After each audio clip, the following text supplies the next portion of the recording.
এক গর্ভবতী মা যে নিষ্ঠুরতম দেশ থেকে পালিয়ে শান্তির খোঁজে রওনা দেয় সমুদ্র পথে। তার একমাত্র স্বপ্ন ছিল একটি নিরাপদ জায়গায় গিয়ে তার শিশুকে পৃথিবীতে আনবে, কিন্তু হঠাৎ এক ভয়ঙ্কর ঢেউ এসে তাদের কন্টেনারটি সাগরে ফেলে দেয়। সাগরের মাঝখানে শুধু পানি আর ভয়। সে কঠিন সময়ে মা জন্ম দেয় এক কন্যা শিশুর। খাবার নেই, সাহায্য নেই, তবুও মা হার মানে না। নিজের জীবন ঝুঁকিতে ফেলে মেয়েকে বাঁচিয়ে রাখার প্রাণপণ চেষ্টা চালিয়ে যান। কিন্তু প্রশ্ন থেকেই যায়, এই মা আর তার ছোট মেয়েটি কি বাঁচতে পারবে, নাকি সাগরের ঢেউ তাদের টেনে নিয়ে যাবে মৃত্যুর কোলে? সবকিছু জানতে হলে দেখে ফেলুন সেরা সার্ভাইভাল মুভিটি। কথা দিচ্ছি এই মুভিটি হতে চলেছে এক অসাধারণ একটি মাস্টারপিস। তাহলে দেরি না করে গল্পটি শুরু করা যাক। এই গল্পটি শুরু হয় এক কাপল নিকো আর মিয়াকে দেখিয়ে, যারা রাতের অন্ধকারে লুকিয়ে লুকিয়ে নিজেদের দেশ ছেড়ে পালানোর প্রস্তুতি নিচ্ছিল, তাও আবার অবৈধভাবে। তারা একজন লোককে হায়ার করেছিল, সে তাদের একটি শিপিং কন্টেনারের ভেতর লুকিয়ে আয়ারল্যান্ডে নিয়ে যাবে। কিন্তু এটা ফ্রিতে নয়, বদলে নিকোকে এক মোটা অঙ্কের টাকা দিতে হয়েছিল। নিকোর কাছে যতটুকু সেভিং ছিল সবই দিয়েছে, এমনকি নিজের বিয়ের আংটিও দিতে হয়েছিল। যখন তারা কন্টেনারের ভেতর ঢুকে তখন দেখা যায় সেখানে আরো অনেক মানুষ রয়েছে যারা ঠিক একইভাবে দেশ ছেড়ে পালাতে যাচ্ছিল। কেউ একা ছিল, কেউ আবার তাদের পার্টনারদের সাথে ছিল, কারো পেটে আবার সন্তানও ছিল, কেউ আবার শিশুদের নিয়ে এসেছিল। কিন্তু প্রশ্ন হচ্ছে, সবাই কেন এত তাড়াহুড়া করে দেশ ছাড়ছে? এই প্রশ্নের উত্তর আমরা কিছুক্ষণের মধ্যেই পাই, যখন ওদের একজন তার ল্যাপটপে নিউজ চালায়। আর তখন আমরা জানতে পারি এই দেশে এখন যুদ্ধ চলছে, পরিস্থিতি অত্যন্ত ভয়াবহ। খাবার আর পানির অভাবে মানুষ একে অপরের সঙ্গে লড়াই করছে। আইন কানুন বলে কিছুই অবশিষ্ট নেই, বরং দেশের সরকার পরিস্থিতি সামাল দেওয়ার জন্য একটি ভয়ঙ্কর উপায় বের করেছে। তারা শিশু, বৃদ্ধ আর গর্ভবতী নারীদের মেরে ফেলছে। প্রতিটি পরিবার থেকে খুঁজে খুঁজে এই ধরনের মানুষদের ধরে এনে জানোয়ারের মতো খাঁচায় ভরে রাখা হচ্ছিল। চারিদিকে শুধু ধ্বংস আর আতঙ্ক ছড়ে পড়েছিল। আর এই কারণে মিয়া নিকোকে পালাতে হচ্ছিল, কারণ মিয়া গর্ভবতী ছিল, তাও আবার 9 মাসের। যে কোনো মুহূর্তেই তার ডেলিভারি হতে পারে। এই অবস্থায় যদি কোনো অফিসারের চোখ মিয়ার ওপর পড়তো, তাহলে নিঃসন্দেহে তার সাথেও সে একই নিষ্ঠুরতা করা হতো যেটা অন্যদের সাথে ঘটেছিল। কিন্তু নিকো সেটা হতে দিতে পারে না। সে আগেই তার বড় মেয়ে উমাকে হারিয়েছিল। উমার একমাত্র ভুল ছিল সে মাত্র 5 মিনিটের জন্য ঘরের বাইরে গিয়েছিল। আর ঠিক সে কয়েক মুহূর্তের মধ্যেই সামরিক বাহিনীর লোকেরা তাকে তুলে নিয়ে যায়। সে আর কখনোই ফিরে আসেনি। বিশেষ করে সেই ঘটনার পর নিকার বিশ্বাস হয়ে গিয়েছিল যে এই দেশের অবস্থা আর কখনোই ঠিক হবে না। সে আর কোনো ঝুঁকি নিতে চাচ্ছিল না, তাই সে এই পালানোর পরিকল্পনা করেছিল। তার মনে অনেক আশা ছিল যে এই ঘটনার পর তাদের জীবন আরো ভালো হবে। কিন্তু যদি ভাগ্য তাদের সঙ্গ দেয়, সকালে হঠাৎ কন্টেনারের বাইরে কিছু জোরে জোরে ধাক্কাধাক্কির শব্দ শোনা যায়। এরপর হঠাৎ দরজা খুলে যায় আর তাদের মতো আরো অনেক লোক ভেতরে ঢুকে পড়ে। একজনের ধাক্কায় মিয়া পড়ে যায়, কিন্তু এত লোক এক কন্টেনারে যাওয়া সম্ভব ছিল না। লোড অনেক বেশি হয়ে গিয়েছিল, তাই তাদের মধ্যে কিছু লোককে অন্য কন্টেনারে যাওয়ার জন্য বলা হয়। কিন্তু সবাই এতটাই ভীত ছিল যে কেউ সামনে এগোতে চায়নি। অবশেষে জোর করে কিছু মানুষকে বের করতে হয়। আর এই বিশৃঙ্খলার মধ্যে নিকো আর মিয়ার মধ্যে বিচ্ছেদ ঘটে। মিয়া ও নিকো আলাদা হয়ে যায়। মিয়া একটি ছোট ছিদ্র দিয়ে দেখতে পায় নিকোকে অন্য একটি কন্টেনারে ওঠানো হচ্ছে, কিন্তু সে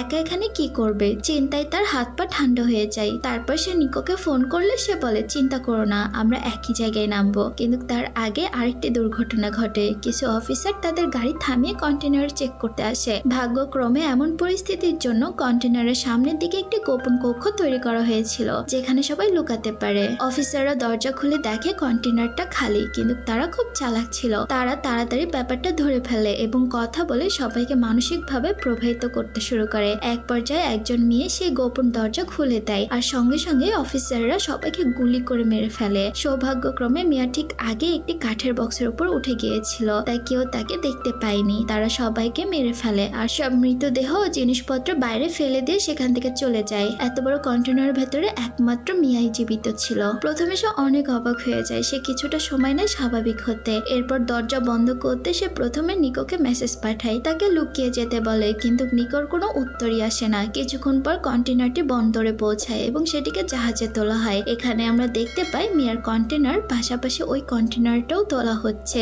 যেখানে নিকো ছিল। কিন্তু এখনো নিকোর ফোন ছিল আউট অফ রিচ। মিয়া একটি বক্সের পেছনে কারো একটা ব্যাগ পায়। ব্যাগের ভেতরে কিছু দরকারি জিনিসপত্র ছিল, একটা ফোন, পানির বোতল, লাইট আর আর একটা ড্রিল মেশিন। মিয়া সবকিছু যত্ন করে নিজের কাছে রেখে দেয় এবং কিছুক্ষণ ঘুমিয়ে পড়ে। সে কতক্ষণ ঘুমিয়েছিল সেটা জানা যায় না, কিন্তু হঠাৎ করে প্রচন্ড ঝাঁকুনিতে তার ঘুম ভেঙে যায়। চারপাশে সবকিছু কাঁপছিল, যার কারণে তার নিজের ভারসাম্য রাখতে সমস্যা হচ্ছিল। যখন সে বাইরে থাকে তখন সে দেখে সমুদ্রে ঝড় চলছে, তার জাহাজ প্রায় ডুবে যাচ্ছে, সব কন্টেনার খুলে গিয়েছে এবং একে অপরের সঙ্গে ধাক্কা খাচ্ছে। মিয়া কিছু লোককে বাইরে দেখতে পায় যারা এই কন্টেনার গুলো ধরে রাখার চেষ্টা করছিল। সে চিৎকার করে তাদের কাছে সাহায্য চায়, কিন্তু তার গলা তাদের কাছ পর্যন্ত পৌঁছায় না। কিছুক্ষণের মধ্যেই তার কন্টেনারও পানিতে পড়ে যায়। সে যে দড়ি ধরেছিল সেটা ছিঁড়ে যায় আর মিয়ার মাথায় গিয়ে ধাক্কা লাগে এবং সে অজ্ঞান হয়ে যায়। কিছুক্ষণ পর যখন তার জ্ঞান ফিরে, সে দেখে কন্টেনারের ভেতরে পানি ঢুকেছে। কন্টেনার দেওয়ালে যেসব ছিদ্র ছিল, যেখান দিয়ে সে আগে বাইরে তাকাচ্ছিল, সে ছিদ্র দিয়েই পানি ঢুকছে। প্রথমে সে বুঝতে পারে না কি হচ্ছে, কিন্তু যখন সে বাইরে তাকায় তখন বুঝতে পারে তার কন্টেনার আর জাহাজে নেই। এখন সেটা পানির ওপরে ভাসছে। চারপাশে শুধু পানি আর পানি, আর কয়েকটা কন্টেনার যেগুলো একইভাবে পানির ওপর ভাসছে। এই দৃশ্য দেখে মিয়া খুব ভয় পেয়ে যায় এবং নিকোকে ফোন করার চেষ্টা করে, কিন্তু ধাক্কা লেগে মিয়ার ফোনের স্ক্রিন ভেঙে গিয়েছিল। তাই সে অন্য একটা ফোন দিয়ে চেষ্টা করে, কিন্তু সেটাও কোনো কাজে লাগে না। অবশেষে নিজেকে সামলে সে দেওয়ালের ছিদ্রগুলো বন্ধ করার কথা ভাবে। যে কোনো ভাবেই হোক তাকে পানি ঢোকাতে থামাতে হবে। তাই সে একের পর এক সবগুলো বক্স খুলে দেখতে শুরু করে, এই আশায় যে কিছু দরকারি জিনিসপত্র হয়তো সেখানে সে পাবে, কিন্তু সেগুলোর মধ্যে শুধু ছিল ইয়ারফোন, প্লাস্টিক বোতল আর ওয়াইন বোতল। শেষ পর্যন্ত মিয়া একটা টেপ পায় আর সেই টেপ দিয়ে সব ছিদ্র সিল করে দেয়। এরপর কিছু সময়ের জন্য বসে বিশ্রাম নেয়, কিন্তু তখনই বাইরে অনেক মানুষের চিৎকার শুনতে পায়। বাইরে তাকিয়ে দেখে একটা কন্টেনার ডুবে যাচ্ছে এবং এটাই সেই কন্টেনার যেটাতে নিকো ছিল।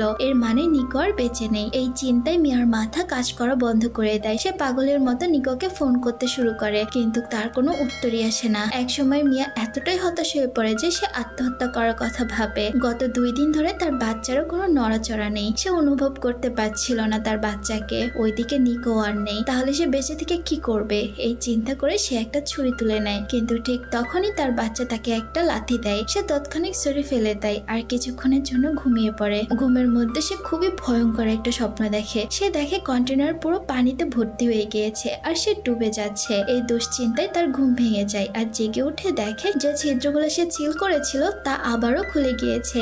এর আগে থেকেও বেশি পানি ঢুকে গিয়েছে কন্টেনারের ভেতরে। মিয়া কি করবে বুঝতে পারছিল না। হঠাৎ মিয়ার মাথায় বুদ্ধি আসে। সে তাড়াতাড়ি টিফিন বক্সের রাবার ব্যান্ড নিয়ে ছিদ্রগুলো সিল করার চেষ্টা করে। তার এই বুদ্ধি কাজে লাগে। এরপর সে ছিদ্রগুলো সিল করে দেয় আর এর সাথে সমস্ত বক্সগুলো ধাক্কা দিয়ে কন্টেনারের অন্য পাশে নিয়ে রাখে, যাতে কন্টেনার ওই দিকটি ভারী হয়ে যায় এবং পানিও সেই দিকে জমে থাকে। কিন্তু সে জানতো এইগুলো সব সাময়িক সমাধান। তাকে যত তাড়াতাড়ি সম্ভব কিছু একটা করতে হবে। সৌভাগ্যক্রমে তখনই নিকোর কল আসে। সে জানায় সে ওই কন্টেনারে ছিল না। আসলে সে কখনোই ওই কন্টেনারে পৌঁছাতে পারেনি। ড্রাইভার তাদের শহরের বাইরে নামিয়ে দিয়েছিল। এই কথা শুনে মিয়া খুব খুশি হয়, কিন্তু তার এই অবস্থা শুনে নিকোর টেনশন বেড়ে যায়। সে প্রতিজ্ঞা করে যেভাবেই হোক কোনো সমাধান খুঁজে বের করবে আর মিয়াকে সেখান থেকে উদ্ধার করবে। কিন্তু ততক্ষণ পর্যন্ত মিয়াকে একাই সব সামলাতে হবে, বাঁচতে হবে। মিয়া ঠিক তাই করে। সে হাল ছাড়বে না। সে দ্বিতীয় ব্যাগে সামান্য খাবার পানি ছিল, সেগুলো অল্প অল্প করে খেয়ে কষ্ট করে দিনগুলো কাটাতে থাকে। কিন্তু সেই রাতে হঠাৎ তার প্রসব বেদনা ওঠে। সে সেই প্রসব বেদনা কোনোভাবে সহ্য করতে পারে না।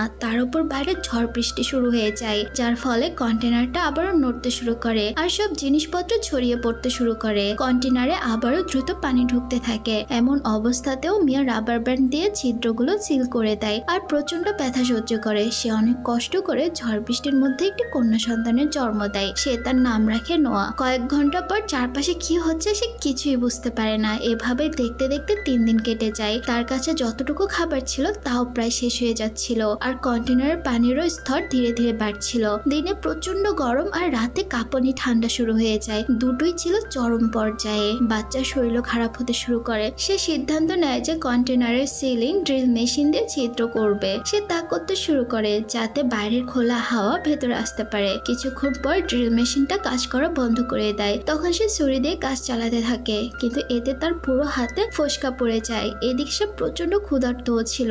2 দিন ধরে সে কিছুই খায়নি। শেষ পর্যন্ত তার এমন অবস্থা হয় সে নিজের মাতৃনারী খেতে শুরু করে আর কন্টেনারে জমানো পানি খেয়ে তৃষ্ণা মেটাতে হয়। সে বমি করতে থাকে এবং নানা ধরনের হ্যালুসিনেশন হতে শুরু করে। সে তার মেয়ে উমাকে দেখতে পায়। তার চিৎকার মিয়ার কানে প্রতিধ্বনিত হতে থাকে। তার এটাও মনে হয় যে নিকো তার পাশে আছে, তাকে ভালো ভালোবাসছে, কিন্তু এইগুলো ছিল কেবল স্বপ্ন, বাস্তব নয়। পরের দিন বৃষ্টির পানি পড়া শব্দে তার ঘুম ভেঙে যায়। সে সিলিং এ যে ছিদ্র করেছিল সেখান থেকে পানি টপ টপ করে পড়ছিল। তখন মিয়া কিছু বক্সে সেই পানি জমাতে শুরু করে, আর তখনই তার মাথায় একটা আইডিয়া আসে। সে সিলিংটি পুরোপুরি খুলে ফেলে। অনেক কষ্ট হয়, কিন্তু শেষ পর্যন্ত সে সেটা করতে সফল হয়। প্রথমবারের মতো বাইরের পৃথিবী দেখতে পায়। খোলা হাওয়া আর রোদ পেয়ে নোয়ার কান্না থেমে যায়। কিছুক্ষণ পর মিয়াকে নোয়ার ময়লা কাপড় বদলাতে হয়। সে বাচ্চার পটি পানিতে ফেলে দেয়, আর সেটা ফেলতে অনেক মাছ জমে যায় পানির আশেপাশে। এটা দেখে মিয়ার মনে আশা জাগে, হয়তো সে না খেয়ে আর মরবে না। সে মাছ ধরার জন্য একটি লোহার রড দিয়ে অনেক চেষ্টা করে, কিন্তু কোনোই লাভ হয় না। ঠিক তখনই আকাশে একটি এয়ারপ্লেন দেখতে পায়। সে সঙ্গে সঙ্গে একটি কাঁচের টুকরা দিয়ে আলো প্রতিফলিত করে এবং তাদেরকে সিগন্যাল দেওয়ার চেষ্টা করে,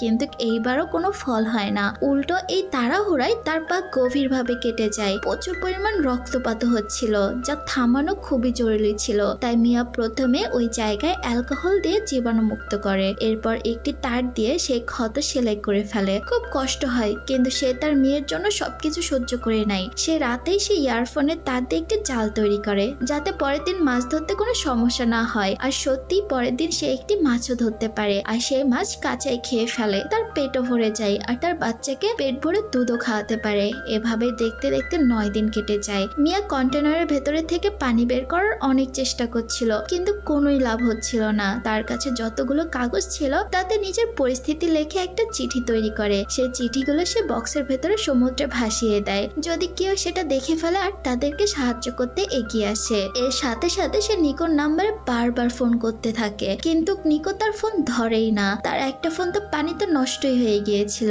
আর দ্বিতীয়টি কোনো কাজেই আসছিল না। সে বুঝতে পারছিল না সে এখন কি করবে বা কিভাবে করবে। এইভাবেই 26 দিন কেটে গিয়েছিল। পানির স্তর এখন সর্বোচ্চ সীমায় পার হয়ে গিয়েছে। এইভাবে চলতে থাকলে আরো 2-3 দিনের মধ্যে এই কন্টেনার পুরোপুরি ডুবে যাবে। ঠিক তখনই এক রাতে মিয়ার কাছে নিকোর ফোন আসে। বড্ড কষ্টে সে ফোনটা ধরে, কিন্তু নিকো যা বলে তা শুনে মিয়ার মন ভেঙে চুরমার হয়ে যায়। নিকো বলে মিয়ার কাছে পৌঁছানোর জন্য সে একটা জাহাজে লুকিয়ে গিয়েছিল, কিন্তু ধরা পড়ে যায়। পালাতে গিয়ে গুলিও লেগে যায়। তার শরীর থেকে প্রচুর রক্তপাত হচ্ছে, আর তার কাছে হয়তো আর বেশি সময়ও নেই। সে শুধু এইটুকু বলার জন্য ফোন করেছে যে সে চেষ্টা করেছিল কিন্তু পারলো না। এখন মিয়াকেই সবকিছু করতে হবে, নিজের জন্য আর তাদের সন্তানের জন্য। মিয়ার কাছে এসব কথা নিজের মৃত্যুর থেকে বেশি যন্ত্রণাদায়ক ছিল, কিন্তু তবুও সে নিজেকে সামলে নেয়। আর পরের দিন থেকে সে নিজের সন্তানকে বাঁচানোর জন্য প্রস্তুতি নিতে শুরু করে। সবচেয়ে আগে সে প্লাস্টিক বক্স দিয়ে একটি স্থায়ী বোট বানায়, যাতে কন্টেনার ডুবে গেলে সে আর তার মেয়ে সেই বোটে উঠে জীবিত থাকতে পারে। সেই সাথে সে নোয়ার জন্য একটা ছোট বেডও বানায়, কিন্তু তখনই সে কিছু সিগল দেখতে পায়, যারা সাধারণত সমুদ্রের অনেক গভীরে আসে না। ওরা এখানে আছে মানে জমি খুব বেশি দূরে নেই। সেই রাতে কন্টেনার পুরোপুরি পানিতে ভরে যায় আর ডুবে যেতে শুরু করে। বাকি সব জিনিস তো মিয়া আগে থেকে বের করে নিয়েছিল, কিন্তু কিছু ছবি আর একটি চকলেট থেকে গিয়েছিল, যেটা নিকো তাকে দিয়েছিল। ওটাই ছিল নিকোর দেওয়া তার শেষ উপহার। মিয়া সেটা হারাতে চায় না, তাই সে নোয়াকে কন্টেনারের উপর রেখে নিচে নেমে যায় সেগুলো আনতে। আর ঠিক তখনই তার পা কিছু তারের সাথে জড়িয়ে পড়ে। নিজেকে মুক্ত করতে পারছিল না মিয়া। অন্যদিকে পানির নিচে বেশি সময় শ্বাস ধরে রাখা সম্ভব হচ্ছিল না। অবশেষে কষ্ট করে একটি ছুরির সাহায্যে সে তার পায়ে বাঁধা তারগুলো কাটতে সফল হয় এবং বাইরে বেরিয়ে আসে। কিন্তু তখন নোয়াকে সে কোথাও খুঁজে পাচ্ছিল না, হয়তো পানির মধ্যে কোথাও ভেসে চলে গিয়েছে। মিয়া পাগলের মতো চিৎকার করে। চারিদিকে শুধু পানি ছাড়া কিছুই ছিল না। মিয়া অনেক খোঁজাখুঁজি করে, কিন্তু নোয়াকে কোথাও পাওয়া যায় না। ঠিক তখনই তার কাছ থেকে একটি তিমি মাছ পার হয়ে যায়, যার কারণে শিশুটির ওপর পানি পড়ে এবং সে জোরে জোরে কাঁদতে শুরু করে। মিয়া সে কান্নার আওয়াজ শুনে শেষ পর্যন্ত সে তাকে খুঁজে পায়। এরপর মা আর মেয়ে আবারও সাঁতার দিতে শুরু করে। মিয়ার কাছে আর কোনো শক্তিই ছিল না সাঁতার কাটার। সে যে নৌকা বানিয়েছিল তা নিয়ে আসার মতো শক্তিও ছিল না, তাই শুধুমাত্র নৌকার ওপর ভর দিয়ে কোনোভাবে নিজেকে পানির ওপর রাখতে পেরেছিল। সে জানতো না কি হচ্ছে, দিন নাকি রাত, সময়ের কোনো ধারণাই ছিল না তার। এভাবে 1.5-3 ঘন্টা ভাসার পর সকাল হয়ে যায়। মিয়া কোনোভাবেই ভরসা হারায় না। সে তার মেয়েকে বলে, আর একটু সহ্য করো, আমরা ঠিক মুহূর্তে পৌঁছিয়ে যাব আর সবাইকে আমাদের কথা বলবো। তবে তারা বিশ্বাস নাও করতে পারে, কিন্তু আমরা জানি আমরা কি পার করে এসেছি। আমরা বেঁচে থাকার জন্য যা প্রয়োজন ছিল তাই করেছি। সে আরো বলে, আমি শুধু তোমার জন্য বেঁচে আছি, তুমি আমাকে বেঁচে থাকার শক্তি দিয়েছো। এগুলো বলতে বলতে তারা ভাসতে থাকে। তাদেরকে ভাসতে দেখে সিগল পাখিগুলো তাদের মাথার উপর উঠতে থাকে। এইদিকে একজন জেলে আর তার মেয়ে সমুদ্রে মাছ ধরছিল, কিন্তু তাদের জালে কোনো ধরনের মাছই ধরা পড়ে না। না, তাই মেয়েটি তার বাবাকে অনেক কথা শোনায়। হঠাৎ তার সেই সিগল পাখির ওপর নজর পড়ে। তখন তার বাবাকে সেই সিগল পাখির দিকে যেতে বলে। সেখানে যেতেই তারা ভাসমান নোয়াকে দেখতে পায়, কিন্তু মিয়াকে কোথাও দেখা যাচ্ছিল না। জেলের মেয়ে নোয়াকে দেখে সে অবাক হয়ে বলে তার পরিবার কোথায়। তখন সে নৌকায় বাঁধা একটি দড়ি দেখতে পায়। দড়িটি টানতেই মিয়া বাইরে বেরিয়ে আসে। বেহুশ অবস্থায় ডুবে গিয়েছিল মিয়া। তারা তাকে উপরে টেনে ওঠায়। মিয়ার পুরো শরীর সাদা হয়ে গিয়েছিল, ঠোঁট কালো হয়ে গিয়েছিল। দেখে মনে হচ্ছিল যেন তার মধ্যে আর কোনো প্রাণ বেঁচে নেই। কিন্তু জেলের মেয়েটি মিয়াকে সিপিআর দিতে শুরু করে। অবশেষে অনেকক্ষণ পর মিয়ার জ্ঞান ফিরে আসে। এরপর কিছুক্ষণ ধরে সে বিভ্রান্ত অবস্থায় থাকে। সে কোনো কিছুই বুঝতে পারে না। তার এই সব কিছু বুঝতে সময় লাগে। যখন সে বুঝতে পারে যে সে কোথায় আছে, প্রথমে সে তার মেয়ের খবর নেয় আর তাকে বুকে জড়িয়ে রাখে। হয়তো সে বেঁচে ছিল মেয়ের জন্য। যদি সে না থাকতো হয়তো অনেক আগে হার মেনে নিত। সব শেষে এত কষ্টের পর যখন জানতে পারে যে আয়ারল্যান্ডে পৌঁছিয়া যাবে, সে কাঁদতে শুরু করে। কিন্তু এই কান্না ছিল খুশির। গত 28 দিন মিয়া যা কিছু সহ্য করেছে, যা কিছু করেছে বেঁচে থাকার জন্য, সেটা হয়তো কেউ বিশ্বাস করবে না, কিন্তু তার জন্য এটা হয়ে থাকবে এক বিশাল শিক্ষা, যা সারা জীবন তাকে শক্তি দেবে, হার না মানার সাহস দেবে। আর এখানেই এই গল্পটি শেষ হয়ে যায়। তো বন্ধুরা, এই ছিল আজকের মুভি এক্সপ্লেনেশন। এই গল্পটি আপনাদের কাছে কেমন লাগলো আর এই গল্প থেকে আপনারা কি শিখলেন অবশ্যই আমাকে কমেন্ট বক্সে জানিয়ে দেবেন। আর হ্যাঁ, আপনারা কে কোথায় থেকে দেখছেন, আপনারা যদি জেলাটার নাম লিখে দেন তাহলে আমি বুঝতে পারবো আমার বন্ধুরা কোথা থেকে আমার ভিডিওগুলো দেখছে। এতক্ষণ পর্যন্ত আমার সাথে থাকার জন্য আপনাদেরকে অবশ্যই অনেক ধন্যবাদ। তার আগে আমার এক্সপ্লেনেশন যদি ভালো লেগে থাকে তাহলে অবশ্যই আমার চ্যানেলটিকে সাবস্ক্রাইব করে রাখুন। পরবর্তী ভিডিওতে আবারও কথা হবে, আবারও দেখা হবে। ততক্ষণ পর্যন্ত ভালো থাকবেন। আল্লাহ হাফেজ।